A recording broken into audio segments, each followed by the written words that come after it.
Hey, hello farmers, hope all's well. There's the tractor. I just finished working the land. Today I'll show you what I did. 3 things. You'll see me shredding the old garden, we fertilized it, and then I'll do the digging. I'll reveal some secrets and show you what's wrong. I know YouTube videos work when you say that something went wrong, that it was a failure, and so on, but actually everything worked out wonderfully. There are some precautions that, in my opinion, if you can do them yourself, it's better, but I'll include them for you.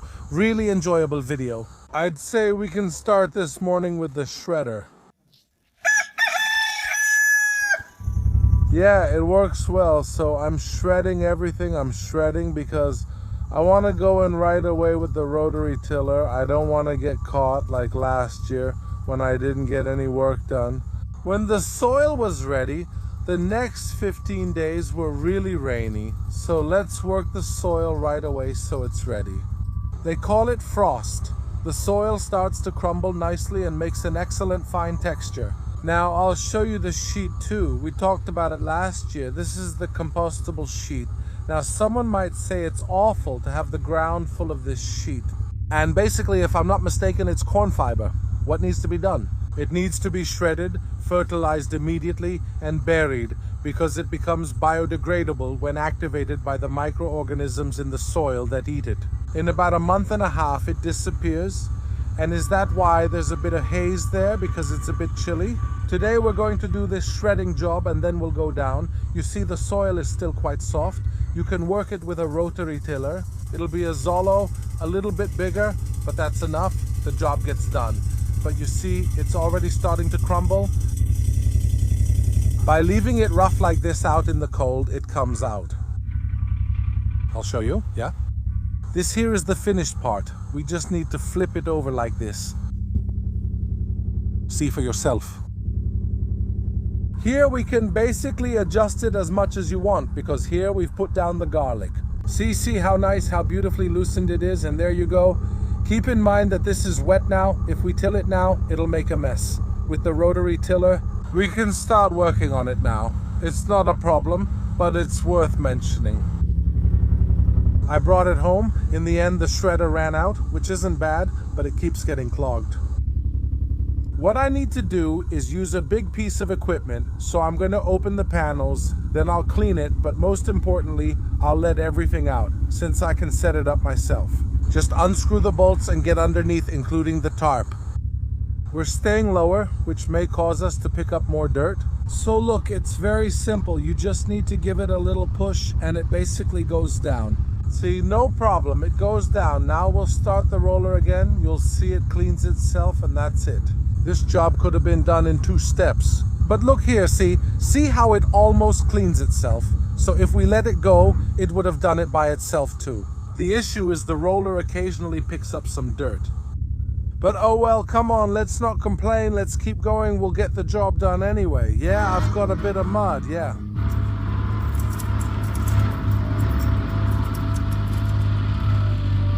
Okay, so now what I'm gonna do is clean it here. I'll do a pre-cleaning, then a pre-wash later when I get home. Let's go ahead and do a wash and storage right away, even before we get the rotary tiller. It's already attached, it's already easy to wash. We wash it right away. It just takes a couple more seconds, but that's it. The work, I'd say, not bad at all. Today I have to work on this whole area here and then we'll figure out what to plant. But, well, that's another point. You see, I've already cleaned it roughly, so I don't leave dirt around. But mostly because otherwise I'll end up carrying it with me. If you bring items into the warehouse, you must also remove them. Let's take out the big stuff and that's it. All right, this stuff has to be spotless. You take it out by hand, you keep it from getting all mixed up. See, that way it lasts longer. People don't hate you for making a mess on the street and you have less work to do. Let's go get the water. I don't have a lot of pressure here, so you see, it's really just a quick clean. Nothing fancy.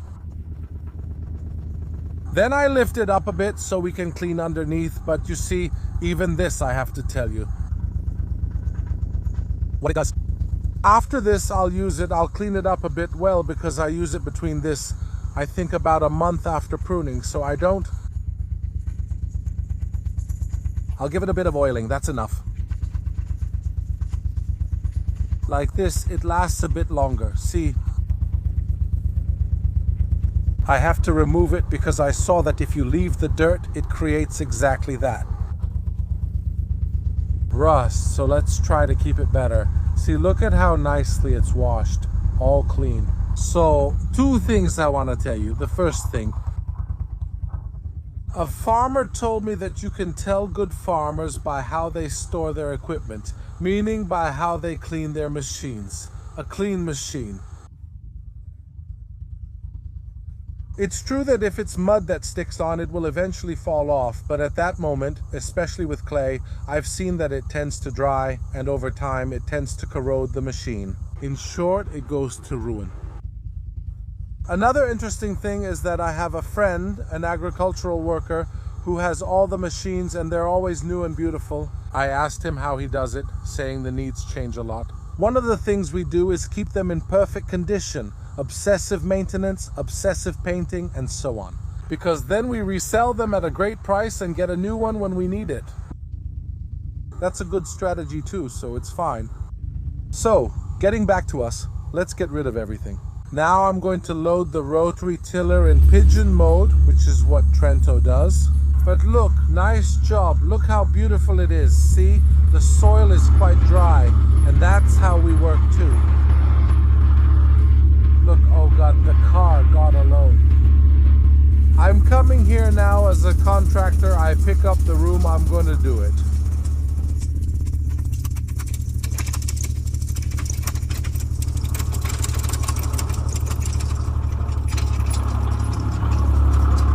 And we're back. I like it, I like it, I like it. I don't work.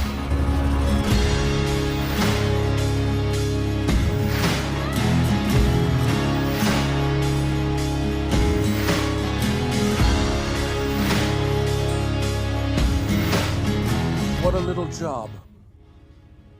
Amazing, huh, Barry? What do you think? I made a nice wish, right?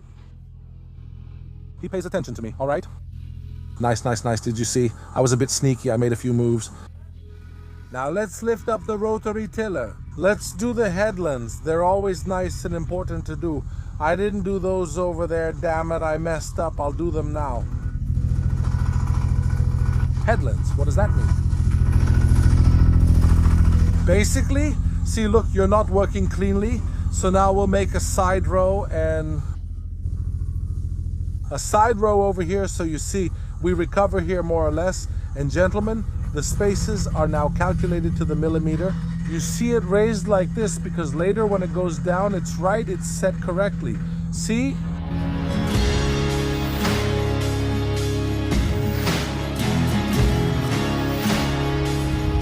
Now this job is important. Let me explain. Also because if you prepare the soil well, you won't overdo it.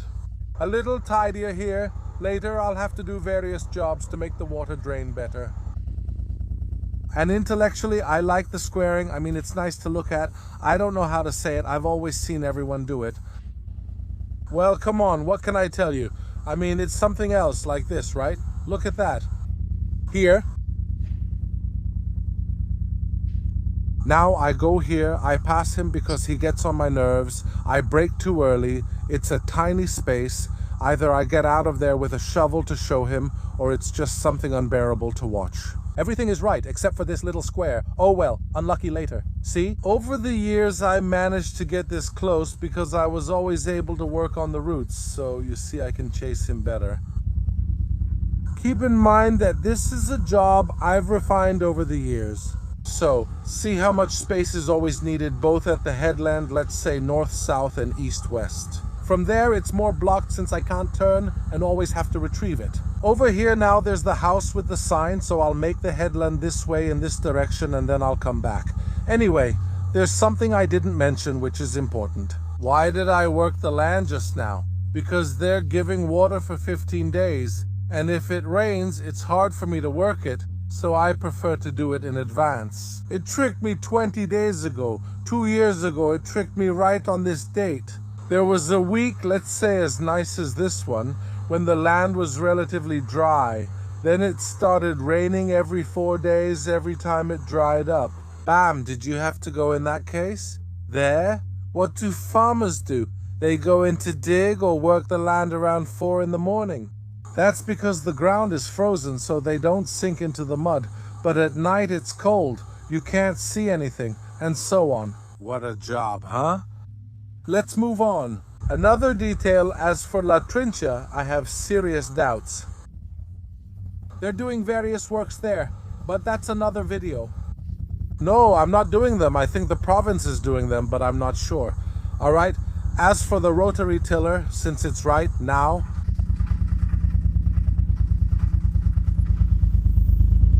voila, the rotary tiller.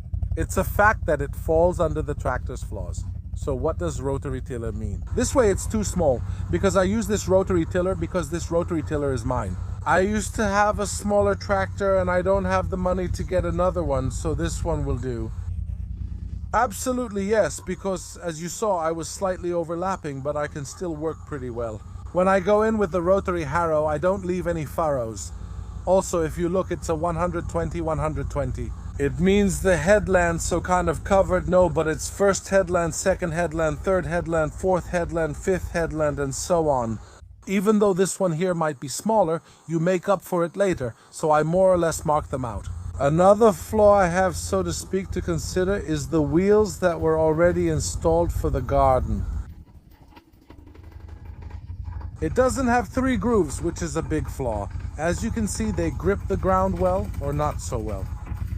We manage with the rear wheels. I don't feel the need for 4-wheel drive. Now, other various flaws, we have solved, let's say, the problem with the hydraulic outlets. Here, as you can see, I had them made. I've got 6 hydraulic outlets, or rather 3, depending on how you count them. Anyway, first line, second line, third line, maybe even too many for a tractor like this, but they're all there. I've only ever needed to use all of them once. But it's fine. These outlets here, these are the ones underneath. I tend not to use them, except rarely, for a very simple reason. I'll show you. When I get in, I mean the seatbelt. It already happened to me once that when I was getting out, I hit it and the lever went down. This thing here, since it's there, the weight, boom, makes me fall down. I absolutely don't like the tool. I prefer to keep it there. In fact, I keep it there. Here I might keep it for moving around for emergencies, and that's it. Third point, if not always hydraulic, another way of working, another way of setting it up, I use it a lot on the third point. With the rotary tiller, because the rotary tiller needs to be slightly tilted into the ground, not like this, but slightly inclined. To do this, since there's so much overhang, it's better to handle it this way. Another thing about the rotary tiller, 2 problems, a lot of vibrations. As for how much the lift is floating, it means that it's floating, meaning it adapts to the ground through the tracks. It happened to me that I had to fix the arms in the middle of the job because they tend to unscrew themselves. This thing here, positive and negative, I should go and when it's in position, tighten the nut. I never do it, but it's something that should be done. I don't know what you call these things, but with the rotary tiller, they keep coming off. That's why I put screws in, because it's happened to me more than once that one of these would lose this part with the vibrations and come off. Whether it's a bit of play here or a bit of play there, it would make an even bigger mess. I'm not sure if I can show you from there, but before the hole was installed, I raised it and now the machine works much better. Other flaws I could tell you, oh well, the lift arm is too long in my opinion. See, basically when I'm here and I put it in reverse, which is this, there it is. Now it went right, look, nothing. As soon as the machine goes down, I touch it with my legs down here, so sometimes I find it switched from reverse to float. If I'm not careful, one of the things would maybe be to shorten this, but guys, this is a mouth, right? There you go. I mean, we're talking about finesse. That said, as you saw, the work is fantastic. What did we do? There's another small flaw, but I'll show you during editing and fix it by hand. When you lay down the mulching sheets, if you have these stalks left, and there are really just a few left, this one, that one, they cut the sheet, so I'll remove them by hand. I did a good job with everything, but I missed a few things like these cabbages. But it's right to admit it, it's right to say it. But if you look, the soil is nice, clean, rich, you can see it, it hasn't gotten muddy. Now this soil here, in contact with the coal fire, you'll see that it will crumble. It'll become very fine. One last detail. With the rotary tiller, I sped up on these two beds because I wanted to bury the tarp as much as possible. We'd like, if you see it, even though it went down pretty well, something is left, which is this. These tabs are left. Let me explain. Basically, these tabs are what's left. Here were the sides that were there. As you can see, it's a thread. These are the compostable ones. If I put this underground like this, you'll see that in about a month and a half, it will be gone. Make sure to fertilize, but look at the soil. You see it's almost crumbly. Now it's wet. But the rotary tiller works on this stuff here then. I have to say that with all the working experience I've had, digging is the best way to prepare the soil. I've tried broad forks, I've tried plowing, I've tried subsoiling. Digging is the best. It works when it's wet, when the soil isn't at its best. It works the soil deeply. It doesn't leave any hard pan compared to the ground. It's fantastic and it's quick to do. Just consider that here.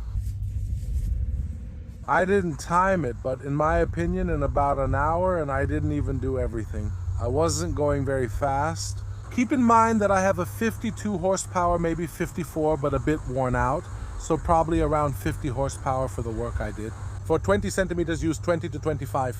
I wasn't very deep here because I can go lower. I saw that if I set it right, I can reach about 28.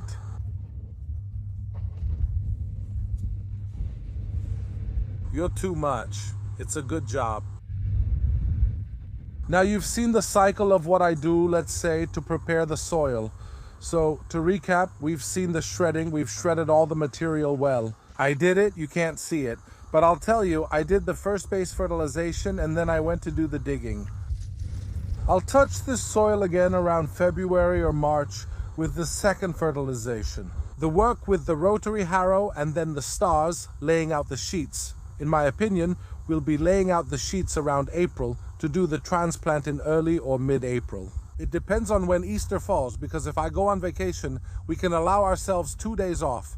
No farmara. I hope you enjoyed the video. It's a bit more basic, but it might seem like an obligation. Like or subscribe to the channel. See you in the next video. Bye, everyone.